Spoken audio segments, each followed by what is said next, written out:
Welcome to Norwood News. Today is Friday, March 20th, and I'm your host, Kristen McDonald.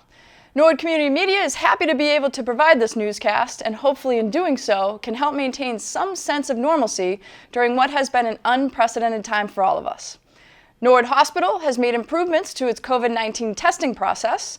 Hospital President Dr. Salvatore Perla walks us through the process. Hi, Dr. Perla here, President at Norwood Hospital. And we have a change in our process regarding COVID-19 testing. So what we'd like to do today is actually film the process of what it is now like to get testing here at Norwood for the public. So we're going to actually mimic a patient coming through the center, show you the new entrances, and really experience what it's like to have the testing done. So we're going to head out to the parking lot and we'll start from the beginning. We are in the main parking lot here at the hospital, which is actually behind the hospital, not on Washington Street. It's in the back by the train station. And this is the main entrance with the canopy. And patients will be parking over here in the parking lot. This is where a lot of the emergency department patients park. And this is the new entrance to our testing clinic. So to the right of the doors is the testing clinic. To the left of the doors is the pain and infusion center. So we want to make sure all our patients understand we're going to be coming into the main doors here and we're going to be going right. So now I'm going to be bringing a patient through the process right now. Hi there, how are you? I'm good, thank you. So are you here for testing? I am. Great. So the first thing we're going to do is have you put a mask on. Okay. Excellent. And then we'll bring you into the clinic. All right. Okay, great.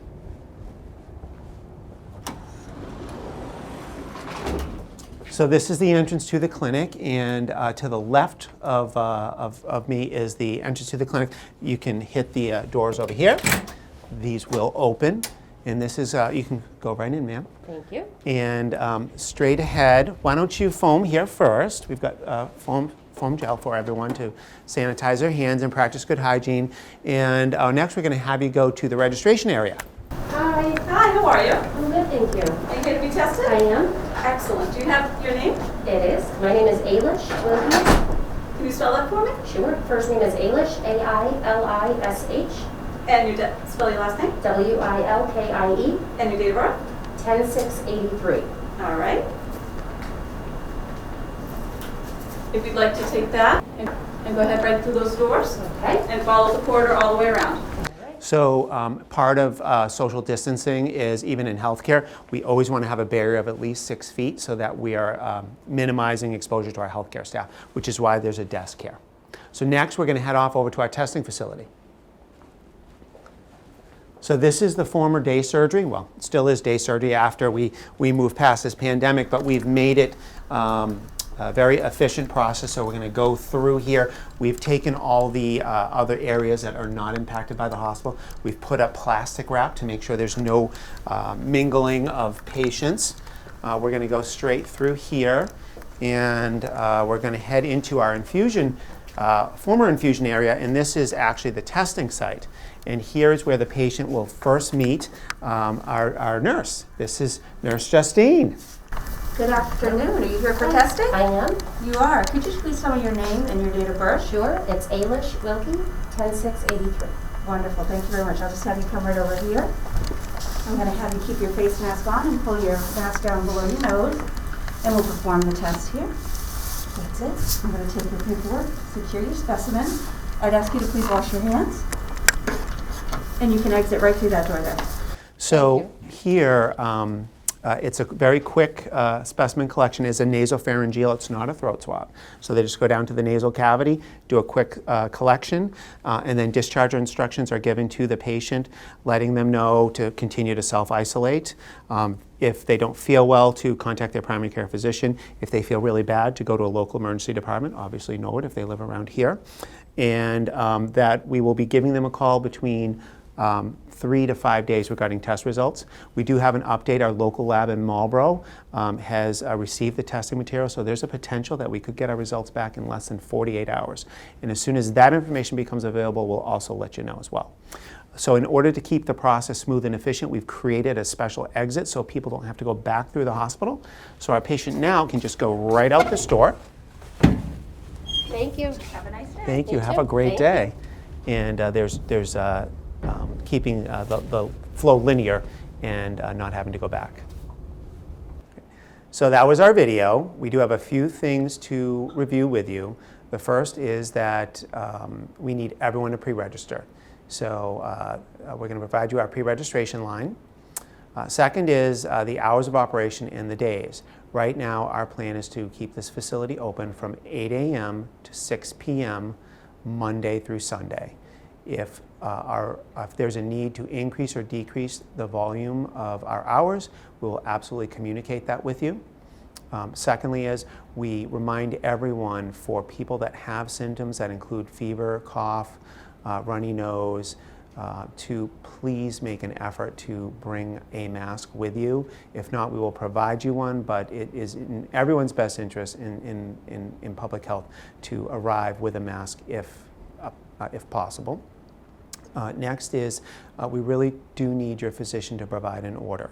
So if your physician provides an order in advance, it helps us, keeps the registration process moving forward.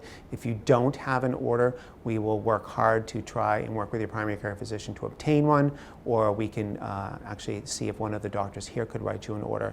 But we really do want you to come with an order from your primary care physician. That also lets us know that they have reviewed you for evaluation to make sure that you actually need the test. So in closing, we hope that this improvement to our process overall is in everyone's benefit. We think that leaving the tent and coming indoors, yesterday we had a very difficult day with some rain and snow, and we don't want anyone to slip and fall, so we really worked hard here to try and improve our process, bring it indoors, be efficient, and really the new process is down to about 10 minutes per person. So. Lastly, in closing, if at any time between the time you register and that you are having your test, you're not feeling well, we strongly advise you call your doctor or visit our emergency department. Thank you. Hi there, we have some recent updates since the last time we taped, so we thought we would add them in. So I'd like to talk to you a little bit about our new visitor policies here at the hospital. So our number one goal is to provide a safe environment for your healthcare and our staff. So what we have done now is we really are focusing on the CDC guidelines and the state guidelines, and we are imposing some very strict visitor policies. So as of today, we are now allowing one visitor per day for 15 minutes. I know that sounds to be like a really small amount of time, but all of our patients have phones. And when you come in, we're going to screen you to make sure you don't have any signs or symptoms of cold or flu. If you do, we're going to ask that you come back another day, because it's really in the best interest of all of our patients and staff that you don't visit. You'll be given a little visitor sticker on to wear, and then when your time is up, the nurse will ask you to leave. So that will be effective immediately. Next is we're going to talk about who you're going to see at our front doors. So we have greeters at every door now, and the greeters are going to screen everyone. So if when you come in, they're going to ask you signs and symptoms, cold, any recent travel. Don't be alarmed. We're doing that for everyone that walks in the building. So that's at the Draper entrance and also at the emergency department entrance as well. Routine testing. So I'm getting a lot of phone calls from patients in the community saying, I have CHF, I'm supposed to have an echo, but I'm afraid to come to the hospital. There is no reason to be afraid. If you and your doctor feel that the best thing to do right now is to come out and have a test, we are making the environment safe for you so that you don't have to worry about that. We understand about social distancing, and we all want to oblige by the rules. But at the time, if you need to have a test and your doctor thinks you need to, absolutely come on board. We're open. We're still open for business. We need to function. Everyone else has healthcare needs as well, and we need to make sure that you're being met as well. So we do have some updates regarding timing of results. So great news here for Norwood Hospital and our communities. The timing now of the results is between 24 and 36 hours. So our local lab in Central Mass is now up and running, and as long as the volume of testing doesn't become overloaded, they will result them out within 24 to 30 hours from the time they receive them. So for example, yesterday's test results, we had 100 patients. We already have those results back. So we're very excited to let everyone know that we were able to provide that, and that hopefully will provide some relief and anxiety relief for individuals, and then they can continue moving on with social distancing and staying healthy. I would like to do a shout out to the community for all the restaurants who have surprised our staff with lunch or dinner. Thank you so much. A special shout out to Lewis's, who surprised our ICU staff with lunches. It really goes a long way. Our staff are working really hard, long days, long nights, weekends, etc. And it's not always easy to go down and grab a meal. So thank you so much for doing that. Also, lots of calls from construction companies that they're not working right now, and they have PPE and N95 masks, and they've offered to bring them in. Thank you so much. We can't even begin to tell you how much of a wonderful gift that is for our staff. As everyone knows, the supplies are very limited, so N95 masks are like diamonds to us. It's really important that we have these, so thank you so much. We've already talked about our new location. Things are going very well. We already served 100 patients yesterday. So if there's any feedback on that, anything that we can do to make it better, please let us know. And I think that's all we have for an update this week. To watch all the announcements the hospital has made, tune in to Norwood Community Media or follow our social media pages. On Sunday, March 15th, the town released update number 9, which stated as of Monday, March 16th, the town will be closing all of its municipal and school department offices. Some town hall departments made their staff available by phone during normal business hours. The DPW and Norwood Light buildings closed, but daily operations such as trash and recycling collection continued as normal. The Recreation Department and the Morrill Memorial Library closed and will remain closed until further notice. The Police and Fire Department will remain open and continue to operate with a few small changes. For more on those changes, we go to Chief Brooks. Hi, this is Chief Bill Brooks of the Norwood Police Department. I just want to take an opportunity to talk to everybody from Norwood a little bit about what the police department's doing during this COVID-19 situation that we have going on. And I guess the main point is that the police department's continuing to function. I know it's the same at Norwood Fire. You know, we provide emergency service and we're available. If you were to drive through town, and we hope you don't do that unnecessarily, but if you drive through town, you could expect to see officers on foot patrol, and you'll see our cruisers on patrol. But we've made some changes, and we've had to because of the situation that we're confronted with. So I just want to talk about a few. Number one is we're taking a lot of reports by phone. So if you called us and said that somebody backed in your car and left some damage and left without leaving a note, that's a hit and run. And we would normally send an officer where you are, inspect your car, and write a report. Now the dispatcher is going to ask you for a cell number, and the officer is going to call you back from the road. Other types of reports were taken by phone are identity theft, that your credit card number was misused online, that you've been the victim of a scam. So a few other things on gun licenses. We see citizens who come into the police station because they'd like to apply for a license to carry. And you can still do that, but if you don't need your LTC right away, in other words, if your new job doesn't depend on you having an LTC, we could just ask you to just hold off. You know, if you're trying to apply for a renewal of your LTC, you can do that by mail. We ask you to take advantage of that. Again, we're just trying to minimize our contact with the public. Some internal changes that we've made is that we've gone to a fully digital roll call. We're getting the same information to the officers that are on the road, but we're minimizing that close contact. So that's just something we've done internally. For all of the officers and dispatchers and employees of the Norwood Police Department, they're my responsibility, and I want to make sure that they are safe and healthy. I really don't want them to catch something and then pass it on to other members of the department to infect them, so that we have to quarantine large quantities of the police department. Number two, I don't want them to catch something and bring it home to their family. And of course, we don't want them to become infected and pass it on to a citizen. So just to wrap up, I just want to say, listen, if you need us in an emergency, call 911. We're there. Our dispatchers are still on the phones. We're working. We're up and running at full capacity. Our officers are on the road. We have peeled back on a few things that are discretionary, but we're still there to answer calls. We're still there to serve you. Thanks, Chief. We appreciate everything your men and women are doing during these times. Stay tuned after this break for a story about a member of the community who is giving back to those in need.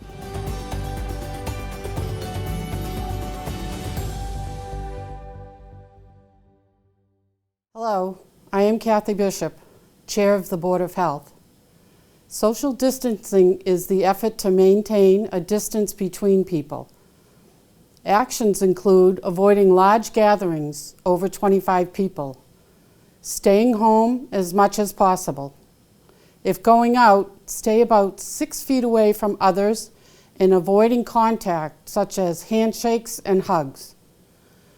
The coronavirus is transmitted from person to person via respiratory droplets. When someone coughs, sneezes, or is talking, these droplets travel through the air, but only within a 6-foot distance. By maintaining distance between individuals, you can reduce the spread of the virus. In addition, the virus can be transmitted from person to person via hand contact. If someone coughs into their hands or eats, the virus can be on their hands. By encouraging frequent hand washing and discouraging handshakes, it can reduce the spread of the virus. Social distancing means staying home as much as possible, maintaining a 6-foot distance from others, and avoiding things like handshakes and hugs. To stay up to date, go to the town's website at www.norwoodma.gov. Thank you. Welcome back. It's important to remember that there are good people working hard each day to make the world a better place. Maristella Rappo and her daughter Alexis started making a difference for high school seniors in a number of communities a few years ago. Let's listen to the story of Giving the Glam.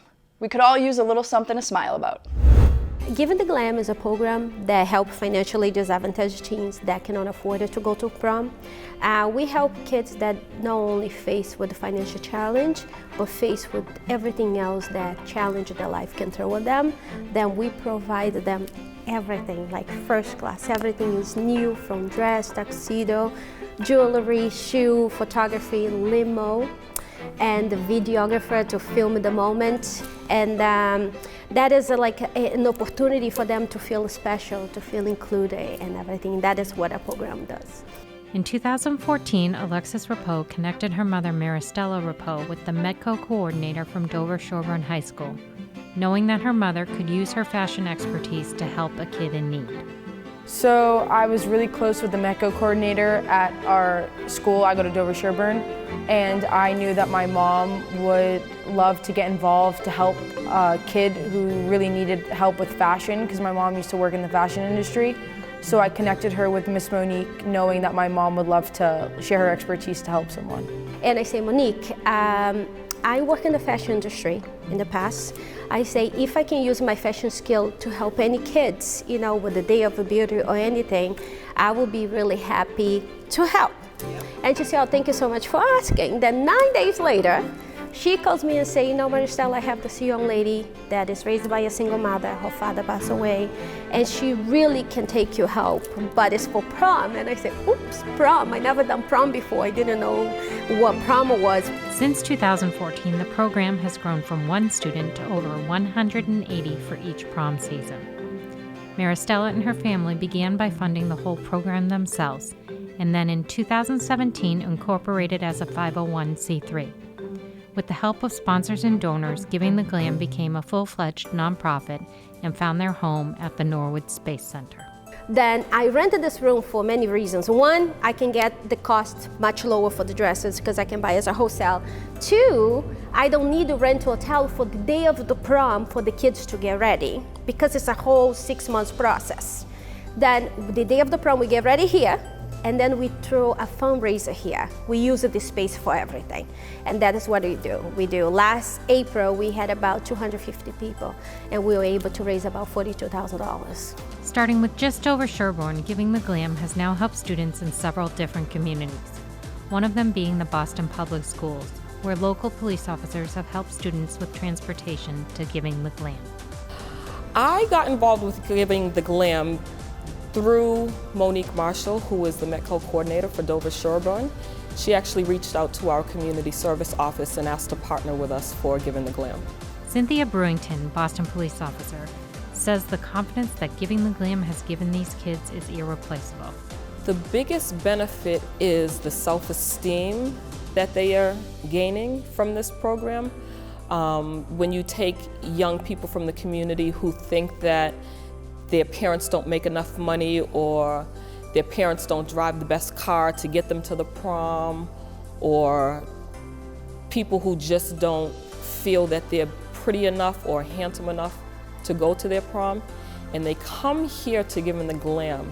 And it's like a 6-month process. So from beginning to end, their self-esteem is building and building and building with all of the dresses that they get to try on and the feedback that Maristelle and her team gives. Alexis says the friendships she has created through giving the glam will last a lifetime. I was never really into fashion.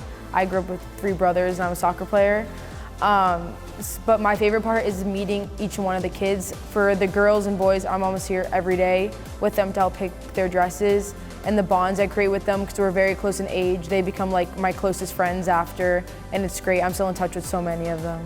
Maristelle knows what it's like to grow up without a lot and sees the opportunity to give back. With the help of her daughter connecting her to the right person, she is able to use her talent for fashion to impact the lives of many students. I know that sometimes people think, oh, how can fashion impact, how can fashion do so many things for people? Is that important? But look, we all know that prom is a very special thing in this country. I'm come from South America, I live in Europe, and prom is huge. It's pretty much like a wedding, right? A tiny bit below a wedding, but all the proposals and everything become pretty much almost like a wedding. Then it's so unfair for the kids that face not only the financial challenge, but face so many things that life throw on them, to not be part of celebrate something that is so special, to close that chapter of their life in a good notes and celebrate it with their friends. And it's so unfair for them to not be part of it, and when people ask me why, why they need new, I say, you know what, I didn't grow up with much, I didn't have it. Then I know the experience when you try something that is first time is yours is special. That is what we do. And if we all use the gift that we have to make a difference, we give them hope. And my hope is for them one day to come back and we do the same, for the community. And don't forget your community and where you came from. And that is the whole idea, because I have a lot of questions, why fashion, why new dresses, and that is why.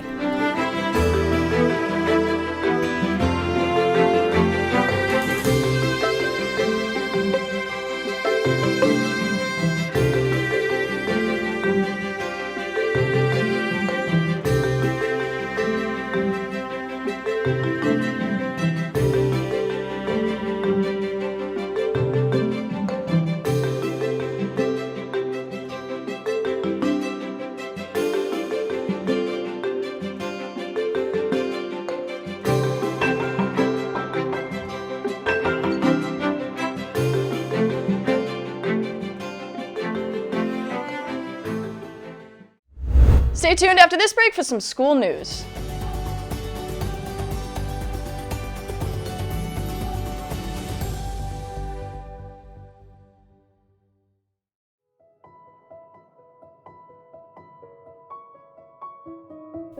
Governor Charlie Baker announced Sunday that all restaurants and dining establishments will now have to operate as takeout facilities until April 6th. With many family-owned restaurants in town, this puts a big financial strain on the owners. Residents are still encouraged to use the takeout option and help out local restaurants through these tough times. Another way to support these establishments is to purchase gift cards to be used when the ban is lifted. We have a great town with a wide range of culinary choices that, with your help, can remain open during these uncertain times.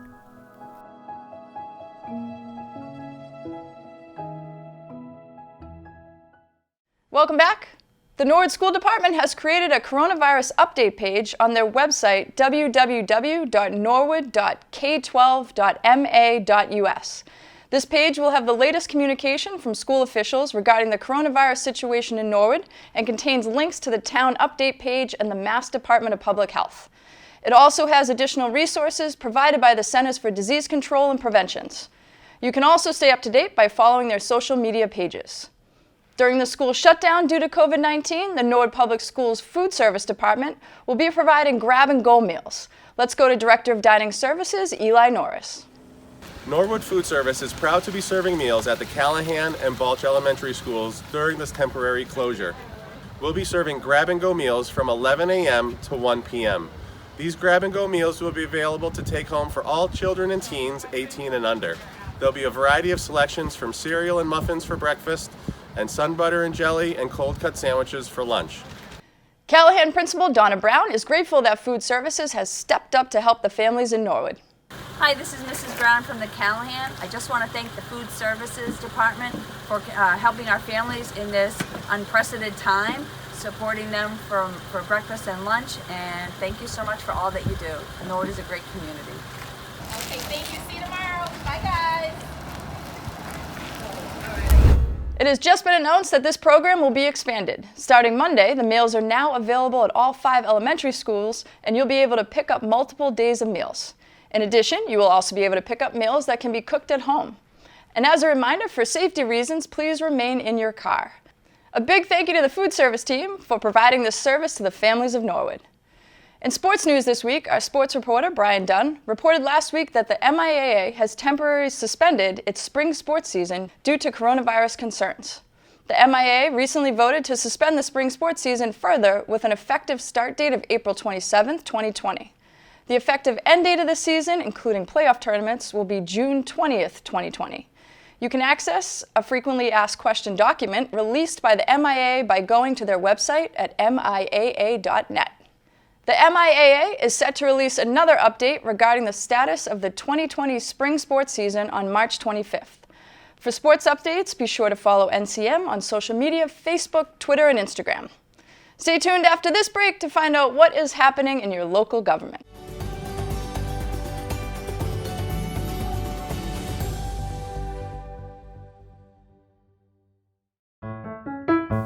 Do you want to stay up to date with Norwood Community Media? Then subscribe to our weekly NCM newsletter. Every Friday, our promotions department publishes an online newsletter that highlights the work of NCM and the latest happenings. It includes the full episode of Norwood News, recent clips from NCM programs, behind-the-scenes photos, and so much more. NCM works hard to deliver a steady stream of Norwood content, and this newsletter is another way to stay connected to Norwood. To receive the newsletter, just visit www.norwoodcommunitymedia.org. Scroll to the bottom of the page, click the Sign Up for our newsletter button, and enter some basic information. You'll then be added to our newsletter mailing list. It's all here on Norwood Community Media, your home for all things Norwood.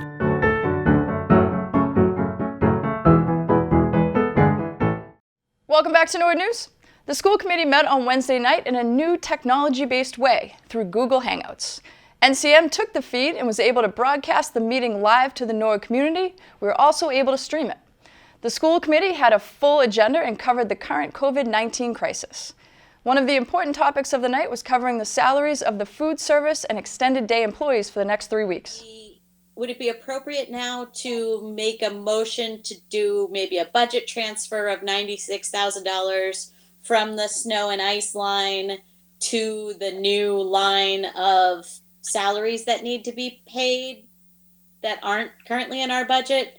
Would that be the mechanism for handling this right now? And then we'll see if there's a second.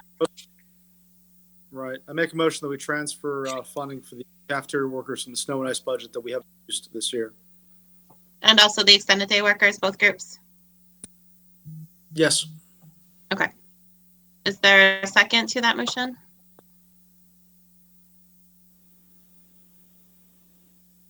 Did I just lose everybody? Oh. No, I'm here. I'll second.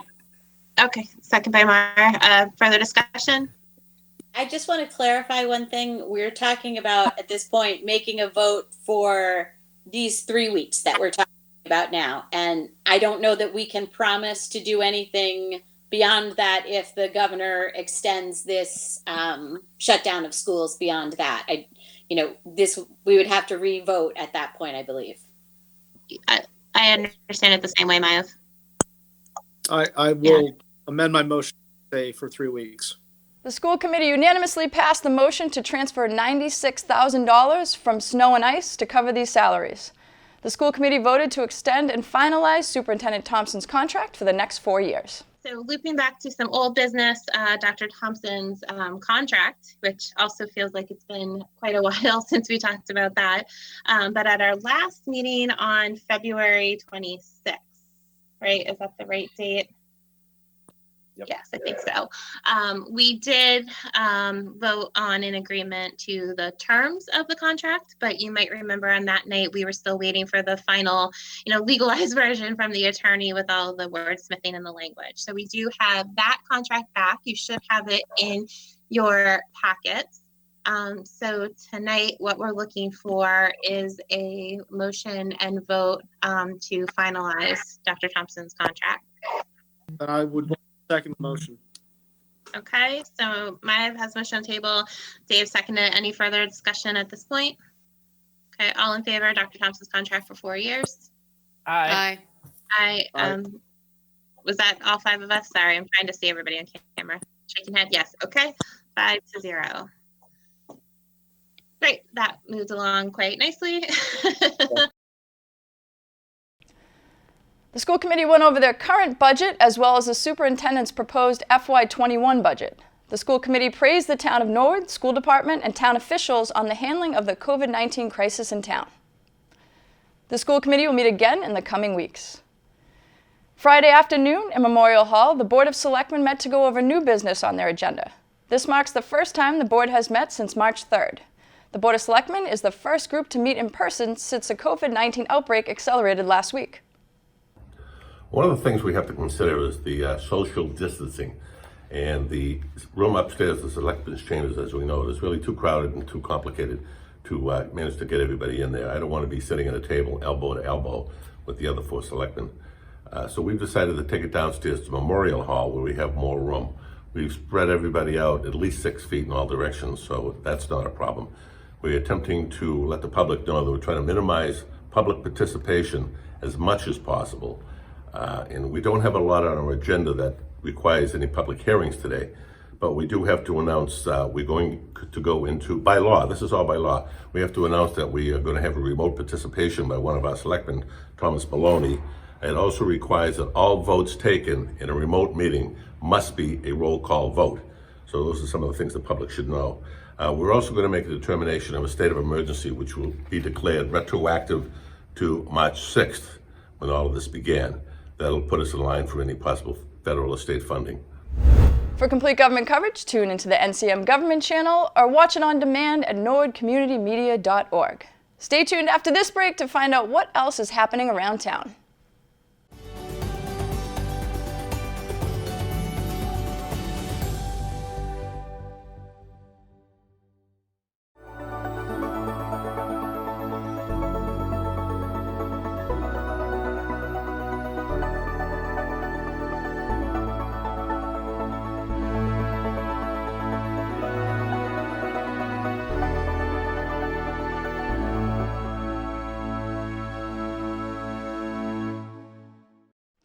Welcome back.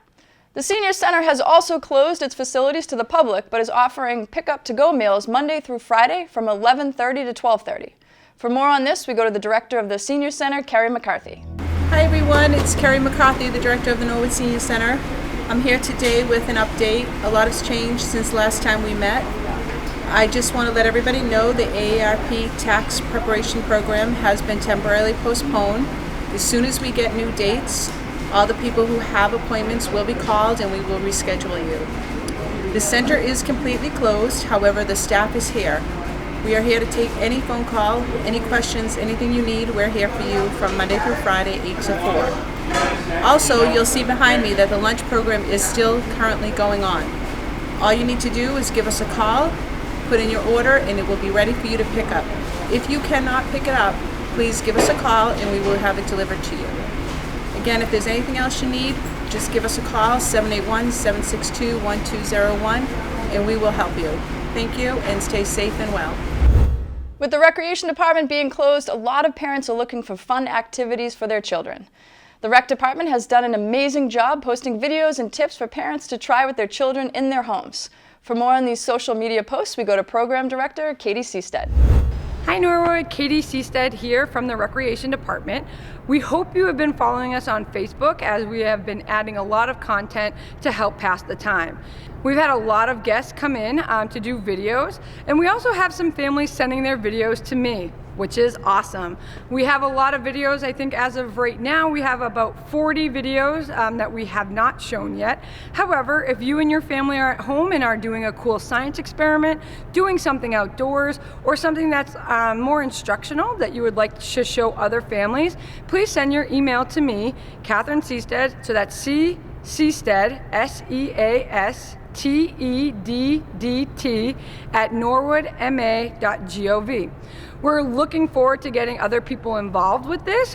We've had other states at this point. We've been contacted by the state of Missouri, California, Michigan, New Hampshire, Connecticut.